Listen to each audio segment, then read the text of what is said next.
Amigos, este vídeo se lo debo a la familia Villagrán de Uruguay. Después de haber visto algunos vídeos de mi canal, sobre todo los de la Peshita y la Torá samaritana, me han hecho una serie de consultas por email y son tan interesantes que he decidido postear las respuestas en este vídeo porque creo que a muchas más personas les van a interesar las preguntas y las respuestas. Pues vamos allá. Adelante con la primera pregunta. Nos gustaría saber cuántas versiones de la Torá existen. Bueno, la respuesta no es sencilla. Los libros antiguos eran escritos a mano, por tanto, de un texto había tantas versiones como se escribieran, no había dos iguales, ya que el escriba, por el motivo que fuera, siempre introducía variantes. Eso sí, la mayoría de variantes no alteran el sentido esencial del texto. A veces son variantes dialectales o para clarificar mejor el significado a los destinatarios o para mejorar la expresión de una frase. A veces se deben simplemente a una elección del escriba que prefiere una palabra a otra que son sinónimas. Las variantes que interesan a los estudiosos son las que cambian el sentido de un texto o un nombre o las que aportan información diferente entre manuscritos.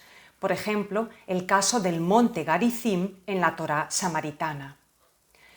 Dios pide que sea adorado en el monte Ebal según la Torá judía, pero en la Torá samaritana, en el Deuteronomio, el lugar de elección de Dios es el monte Garizim, y de ahí viene un conflicto religioso. ¿Qué versiones conservamos de la antigua Torá? Por orden cronológico. Las versiones más antiguas sin duda son las encontradas en las cuevas de Qumran, los rollos del Mar Muerto, de los siglos III hasta I a.C. La siguiente es la Torá samaritana, posiblemente se remonte al siglo IV a.C., aunque las copias conservadas sean posteriores, el texto se ha preservado en su versión arcaica. La siguiente es la Septuaginta, una traducción griega de los siglos III y II a.C. Por tanto, está basada en originales bastante antiguos. Por eso se considera una de las versiones más antiguas de la Biblia, aunque esté traducida al griego. La siguiente es la versión hebrea que recogió orígenes en la Exapla, una de las que circulaban en los siglos I y II de nuestra era. Y finalmente tenemos la Torá de los masoretas, el texto masorético de los siglos VI al X de nuestra era. Esta es la versión oficial que los rabinos incluyeron en el canon de la Biblia hebrea. Añadieron a la escritura signos de puntuación y presenta algunas variantes respecto de las versiones anteriores. De esta se derivan las posteriores traducciones medievales y modernas. En resumen, tenemos al menos 5 versiones antiguas de la Torá: Qumran o Mar Muerto, Samaritana, Septuaginta, la versión hebrea popular recogida en la Exapla y el texto masorético. De cada una de ellas se conservan diferentes códices o rollos, es decir, que estamos hablando de decenas de versiones. Nuestras Biblias modernas, ¿en cuál de ellas se basan? Durante toda la Edad Media, en Europa, se basaron en la Vulgata, la traducción al latín que hizo San Jerónimo a partir de las versiones hebreas que circulaban en el siglo IV. A partir de la Edad Moderna, con Casiodoro de Reina y Erasmo, se empezaron a utilizar las Biblias masoréticas para traducir el Antiguo Testamento a las lenguas vernáculas. En la actualidad, nuestras Biblias suelen tomar como base las llamadas ediciones críticas, que son una refundición de varios manuscritos antiguos realizada por expertos biblistas. Para el Antiguo Testamento se usa la Biblia masorética, usualmente la edición crítica de Stuttgart, salvo que se opte por la Septuaginta o la Vulgata latina. En este caso se indicaría en el libro. El texto base para la edición masorética es el llamado Códice de Leningrado. Para el Nuevo Testamento se utiliza la versión crítica de Nestlé Aland, en griego koiné, Es una refundición de varios códices, pero básicamente y el 90% son del Códice Vaticano. Muchos cristianos, especialmente del ámbito protestante, valoran la Biblia Reina Valera, la versión de Casiodoro de Reina, acabada de editar por Cipriano de Valera. Esta Biblia tiene la característica de que es la primera en español cuyo Antiguo Testamento no se basa en la Vulgata o en la Septuaginta, sino en la versión masorética, en el texto hebreo. Tiene un gran valor literario e histórico, pues sus autores intentaron que estuviera traducida a un español de su época, del siglo XVI, lo más elegante y preciso posible, pero al mismo tiempo respetando la fidelidad al texto original en el que se basaba. De todas maneras, la Biblia de Casiodoro de Reina hoy resulta un poco arcaica para el lector moderno. De ahí que las modernas versiones de la Biblia Reina Valera no sean el mismo texto que se publicó en el siglo XVI, sino que sean adaptaciones al castellano moderno. Sabiendo que tenemos varias versiones de la antigua Torá, la familia Villagrán, inquieta, sigue preguntando. Por lo que usted expone, vemos que la Torá samaritana podría ser más antigua que los papiros de Qumran. Sí, aunque algunos rollos del Qumran coinciden con la versión de la Torá samaritana. Digamos que ambos beben de la misma fuente, una primitiva versión de la Torá que se ha perdido. Los samaritanos conservan el texto más fiel posible a esta versión. Los judíos, a partir de cierto momento, modificaron algunos detalles, en especial el tema del monte donde debía adorarse a Dios. Los samaritanos conservan el Garizim, así como algunos rollos de Qumran, mientras que la Torá judía alude al monte Ebal. ¿Cuándo se hace este cambio? Tal vez en tiempos de los macabeos, a partir del siglo II a.C., cuando Juan Hircano, el tercer rey de la dinastía asmonea, destruyó el templo samaritano del monte Garizim. Es posible entonces que la tradición judía conserve la versión que asegura que Dios debe ser adorado en el monte Ebal. La Septuaginta es una traducción griega de los siglos III, II a.C. Nueva pregunta. Si está basada en originales hebreos más antiguos que el texto masorético, ¿existen esos originales más antiguos? Pues no, no se han conservado. Los más cercanos que tenemos son los rollos del Mar Muerto. Otra pregunta.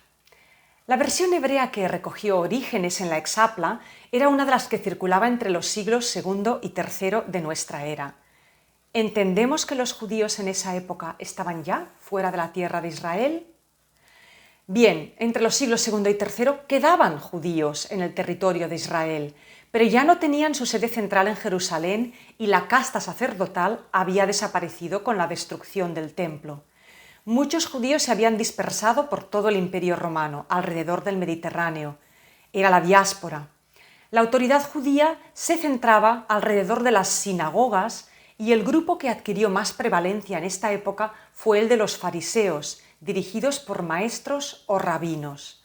Los cristianos en esos primeros siglos todavía eran considerados como una rama más dentro del judaísmo.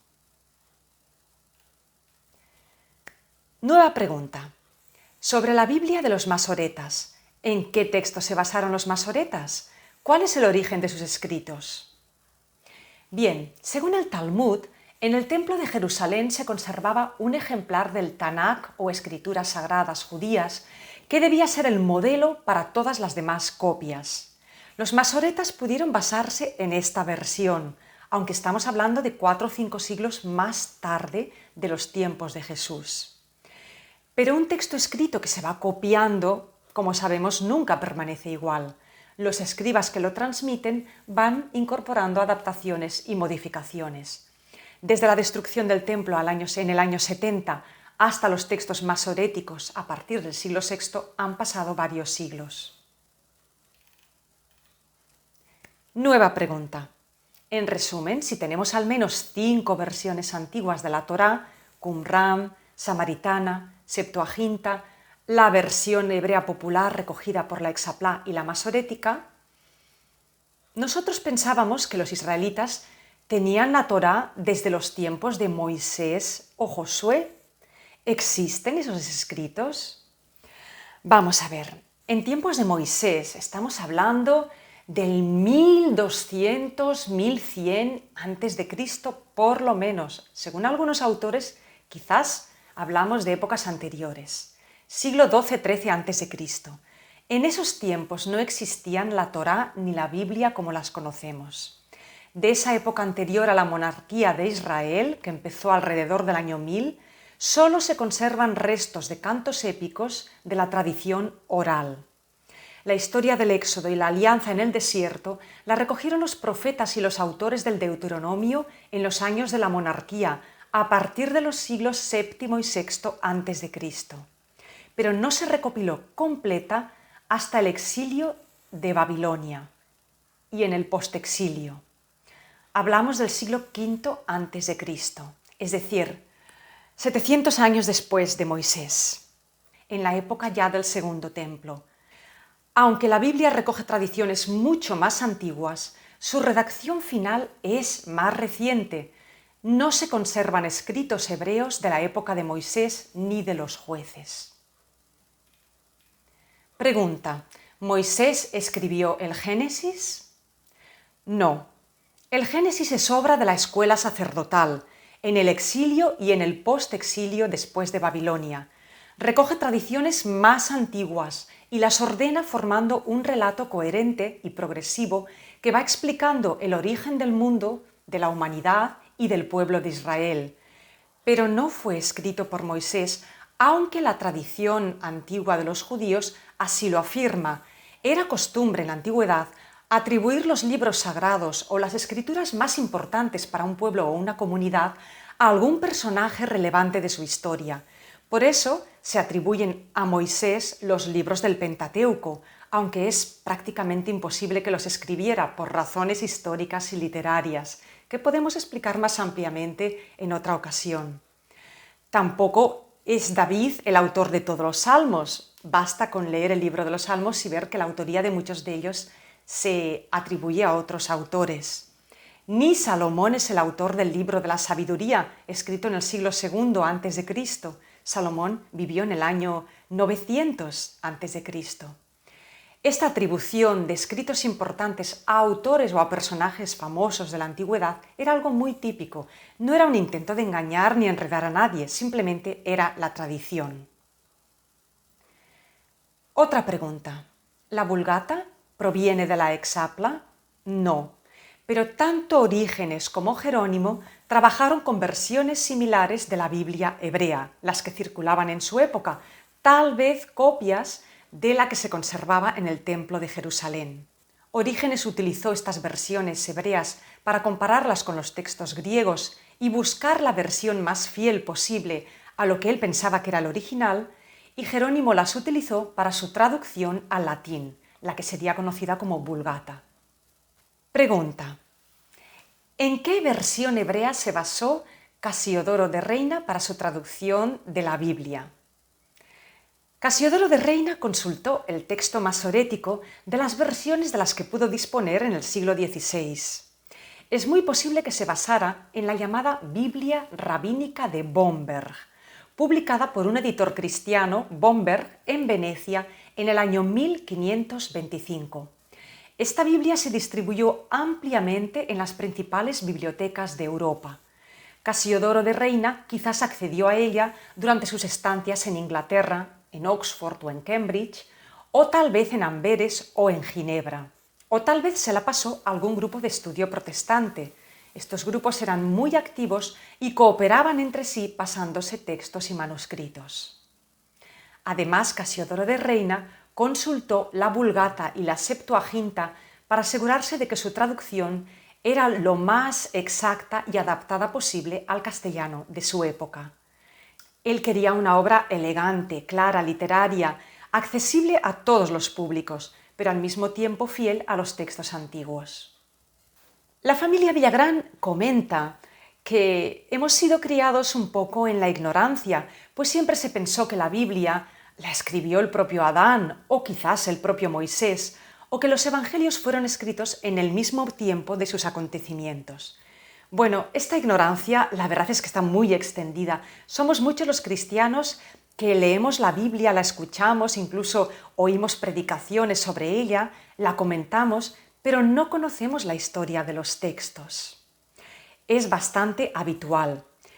Y la verdad es que es interesante conocer cómo se formaron los escritos y los grandes esfuerzos que hicieron sus redactores para transmitirlos con la mayor fidelidad y empeño en que el mensaje llegara a sus lectores. Conocer las variantes y las controversias en torno a los textos también nos revela las discusiones que se daban en el seno de las iglesias y en las diferentes maneras en las que se interpretaba la palabra de Dios transmitida al pueblo. Comenta también la familia Villagrán que no creemos que la Biblia conocida por la mayoría de los cristianos contenga los únicos libros que se escribieron, y cualquier otro escrito que se pueda hallar debe ser considerado anatema. Nos cuesta entender este razonamiento, dicen. Pues la respuesta es que, efectivamente, la Biblia no contiene todos los libros que se han escrito.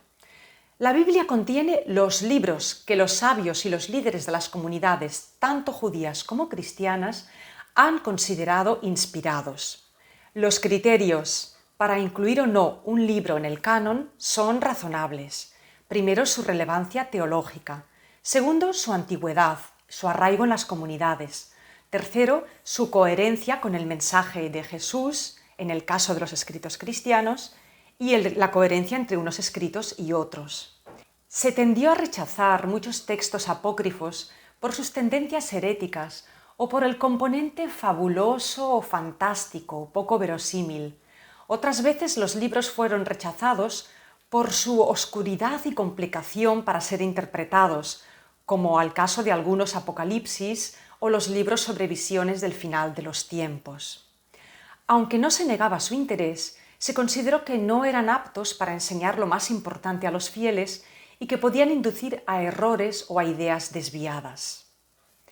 No todos los libros excluidos del canon han sido considerados anatema. Ojo, en la antigüedad cristiana hay libros que fueron muy valorados y que no se incluyeron finalmente en la Biblia. Por ejemplo, las cartas de Clemente de Alejandría, las cartas de Ignacio de Antioquía, la epístola de Bernabé, el pastor de Hermas y otras cartas apostólicas y escritos que fueron bastante más tardíos que los evangelios canónicos o que las cartas paulinas o apostólicas. Al igual que los evangelios apócrifos, muchos de estos escritos no incluidos en el canon han alimentado la tradición de la Iglesia. Una pregunta más que me hace la familia Villagrán es acerca de la investigación sobre la visita de Jesús resucitado a las Américas.